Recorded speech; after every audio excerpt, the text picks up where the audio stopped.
everyone, welcome back to Gavsha with Kanak. This is Kanak Adela reporting. Let's get started with today's topic.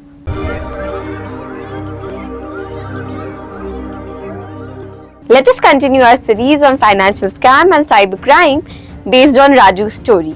Let's get started.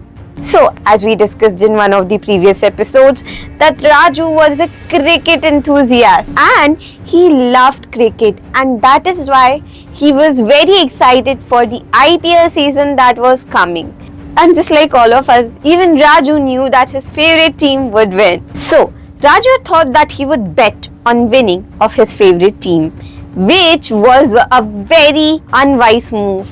Now, the reason betting is not supported is that betting puts you in a financially risky situation, which is not at all favorable for you and your financial status. It can be a very big risk and it can result in a very big loss. That is why the decision made by Raju of betting on his favorite team was unwise.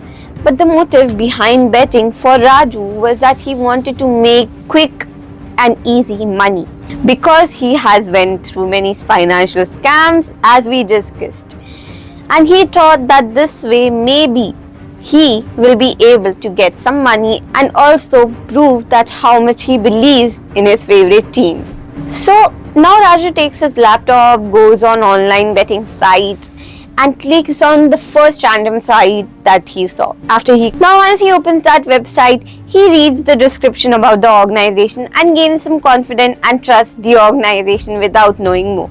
And he sees that there are many links for downloading the app for different softwares, such as link for downloading it in Android, for downloading it in iOS, etc. etc.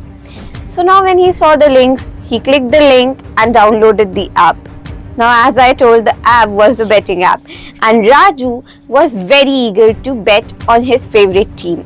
When he opened the app, there was a pop-out which said that welcome to the app and you have to register yourself first before you start to do the transaction, bet on your favorite team. You have to register yourself, give the bank details, and then you can move forward. After that, Raju filled the online registration form and without even thinking gave the bank details. And then the application says that to start off you have to pay 5,000. And then he tried to contact the organization through the official number, that's how to do and what to do. After Raju got everything cleared out, he contacted them and knew what to do. He paid 5,000 and guess what happened? Raju got scammed again, because when he opened the application again in order to finally bet on his favorite team, the application was corrupt and wasn't opening. And when he tried to contact the person from the organization, that number came switched off and he never got to contact them again, and the application never opened again. And that's when Raju knew that he got scammed. So what did we learn from today's story? Point number 1, you should never ever randomly download such app from any website, because it can also be an app in which there is virus, an app which leaks the information, just like what happened in Raju's case, and many more such scams. Secondly, as a responsible citizen, as a responsible person, when you come to know that an app or a website is a scam or a fraud or a person is scamming people, you should report it to the nearest cybercrime station and stop the activity. You should also try to block the link and block the app, and try to spread awareness about that app, website or person amongst your known ones at least.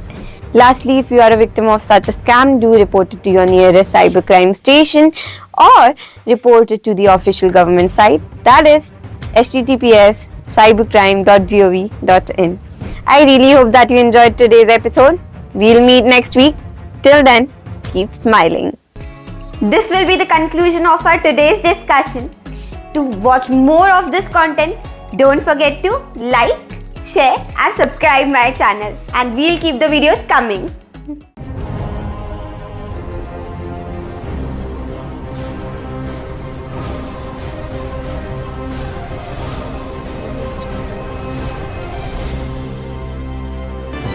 A KH production.